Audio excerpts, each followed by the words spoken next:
மோடி அரசில் முக்கிய துறைகளை கையில் வைத்திருப்பவர். கட்சிக்குள்ளும் கூட்டணிக்குள்ளும் ஏதேனும் குழப்பம் என்றால் மோடி நம்பி அனுப்பும் முக்கியமானவர். அரசியலில் ஊறிப்போன குடும்பத்தில் பிறந்து அரசியலுக்கு வந்தவர். மோடியை பிரதமராக்க நடந்த பரப்புரைகளில் தூணாக செயல்பட்டவர். அவர்தான் மத்திய ஜவுளித்துறை, தொழில்துறை, உணவுத்துறை அமைச்சர் பியூஷ் கோயல்.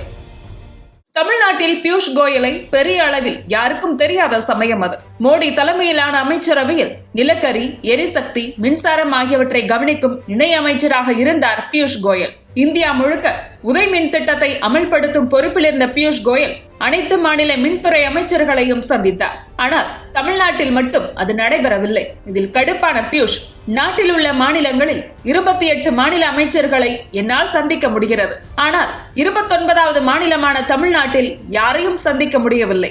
மின்துறை அமைச்சருக்கு போன் செய்தால் ஜெயலலிதாவிடம் பேசிவிட்டு சொல்கிறேன் என கூறுகிறார். தமிழ்நாட்டில் மட்டும்தான் ஒரு மாநிலத்திற்குள் இன்னொரு மாநிலம் இருப்பதாக தோன்றுகிறது என்றார். 2016 தேர்தல் வருவதற்கு சரியாக 2 மாதங்களுக்கு முன்பு பியூஷ் கோயல் இதை சொன்னதுதான் தாமதம். களத்தில் குதித்தது அதிமுக.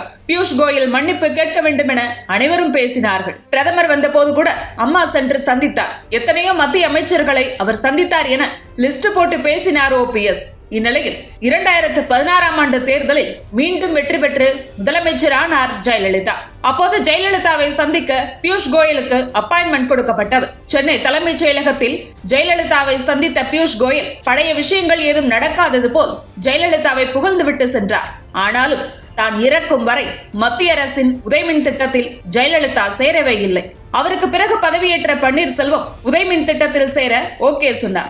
இப்படி ஒரு மோதலோடுதான் தமிழ்நாட்டிற்கு அறிமுகமானார் பியூஷ் கோயல். 1964ஆம் ஆண்டு ஜூன் 13ஆம் தேதி மும்பையில் பிறந்தார் பியூஷ் கோயல். இளம் வயது முதலே படிப்பின் மீது கோயலுக்கு ஆர்வம் இருந்தது. அப்பாவும் அம்மாவும் தீவிர அரசியல்வாதிகளாக இருந்த போதும் படிப்பில் மட்டுமே கவனம் செலுத்தி வந்தார் பியூஷ். வாஜ்பாய் முதல் அத்வானி வரை பாஜகவின் முக்கிய நபர்கள் அனைவரும் பியூஷ் கோயல் இல்லத்துக்கு வருவதும் தங்குவதும் வழக்கம். இதனால் பெரிய தலைவர்களை நேருக்கு நேர் சந்தித்து அவர்களோடு அரசியல் அல்லாத பல விஷயங்களை விவாதிக்கும் வாய்ப்பு கிடைத்தது. இந்நிலையில் பியூஷ் கோயலின் அப்பா MP-ஆகவும் அம்மா MLA-வாகவும் தங்களுடைய அரசியலில் உச்சம் தொட்டனர். அந்த சமயத்தில் பட்டய கணக்காளர் படிப்பை முடித்து அடுத்த கட்டம் நோக்கி யோசித்துக் கொண்டிருந்தார் பியூஷ். மேலும் பெற்றோரின் அரசியல் ஈடுபாடு அவரையும் இழுக்க வேலை செய்து கொண்டே பாஜகவின் இளைஞர் அமைப்பில் உறுப்பினராகி செயல்பட தொடங்கினார். அப்போது பியூஷ் கோயலின் அப்பா விஸ்வபிரசாத் மத்திய அமைச்சராக நியமனம் செய்யப்பட அவருக்காகவும் தன்னுடைய அம்மாவுக்காகவும் அரசியல் வேலைகளை முழுமையாக கவனிக்க தொடங்கிய பியூஷ் கோயல் பாஜகவில் அனைவருக்கும் அறிமுகமானார். நன்றாக படித்த அரசியல் ஆர்வமிக்க இளைஞனாக இருந்த பியூஷ் கோயலை பாஜகவின் உயர்மட்ட தலைவர்கள் அனைவருக்கும் பிடித்து போனது. இந்நிலையில் பாஜக தேசிய தலைவராக நியமனம் செய்யப்பட்ட நிதின் கட்கரி 2010ஆம் ஆண்டு மகாராஷ்டிராவில் இருந்து மாநிலங்களவை பொறுப்பு கொடுத்து பியூஷ் கோயலை டெல்லிக்கு கொண்டு வந்தார். இதன் பிறகு கோயலின் அரசியல் வாழ்க்கை சூடு பிடித்தது. கட்கரிக்கு பிறகு வந்த ராஜ்நாத் சிங் 2014 மக்களவை தேர்தலை பாஜகவின் தேர்தலாக மாற்ற முடிவு செய்தார். அதற்காக பிரதமர் வேட்பாளராக அறிவிக்கப்பட்டவர் மோடி. அப்போது பியூஷ் கோயல் தலைமையில் கட்சியின் கம்யூனிகேஷன் விங் அமைக்கப்பட்டது. இந்த அணியே பாஜக வெளியே என்ன சொல்ல வேண்டும் என்பதை தீர்மானித்து ஊடகங்களுக்கும் நிர்வாகிகளுக்கும் கொடுக்கும். அதோடு மற்ற கட்சிகளின் குற்றச்சாட்டிற்கும் என்ன பதில் கூற வேண்டும் என்பதை தலைவர்களிடமிருந்து பெற்று தக்க நேரத்தில் பதிலடி கொடுக்கும். பியூஷ் கோயலின் இந்த பணிகளால் மோடி பெரிதும் ஈர்க்கப்பட்டார். இதனால் 2014ஆம் ஆண்டு தேர்தலில் தான் வென்றதும் அமைக்கப்பட்ட அமைச்சரவையில் பியூஷ் கோயலை இணை அமைச்சராக்கினார் மோடி. எரிசக்தி, மின்சாரம், நிலக்கரித்துறை அமைச்சராக இருந்த கோயல் மின்துறையில் பல மாற்றங்களை அதிரடியாக புகுத்தினார். குறிப்பாக நாடு முழுக்க LED பல்புகளை அறிமுகம் செய்ததில் கோயலின் பங்கு முக்கியமானது. இதனிடையே ரயில்வே அமைச்சராக இருந்த சுரேஷ் பிரபு மாற்றப்பட அந்த துறையும் பியூஷ் கோயல் வசம் சென்றது. மும்பை லோக்கல் ரயிலில் சென்று தொழிலதிபர் கனவு கட்டுக் கொண்டிருந்த பியூஷ் கோயல் இன்று மொத்த ரயில்வேயையும் மேலாண் செய்யும் அமைச்சராகி இருந்தார். அதோடு நிதி அமைச்சகத்தின் இணை அமைச்சராகவும் கூடுதல் பொறுப்பு பியூஷ் கோயலுக்கு கொடுக்கப்பட்டது.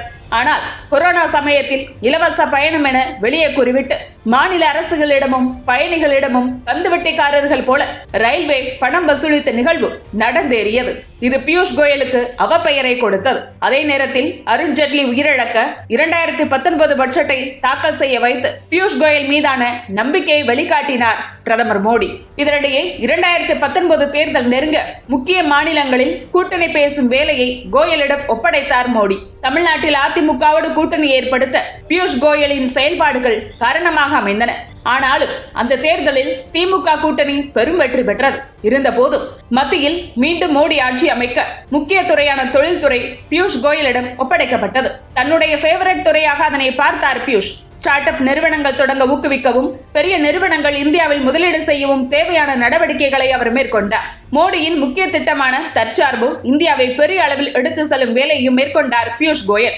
அந்த சமயத்தில் உணவுத்துறை அமைச்சர் ராம்விலாஸ் பாஸ்வான் உயிரிழக்க அந்த துறையும் பியூஷ் கோயல் வசம் சென்றது. அதோடு ஸ்மிருதி இரானியின் ஜவுளித்துறையும் கோயலிடமே சேர்க்கப்பட்டது. மத்திய அரசின் 3 துறைகளாக தொழில்துறை, உணவுத்துறை, ஜவுளித்துறை ஆகியவை ஒரு சேர பியூஷ் கோயலிடம் வந்து சேர்ந்தன. மோடியின் நம்பிக்கையை பெற்று மொத்த அமைச்சரவையிலும் பவர்ஃபுல்லான அமைச்சராக வலம் வருகிறார் பியூஷ் கோயல்.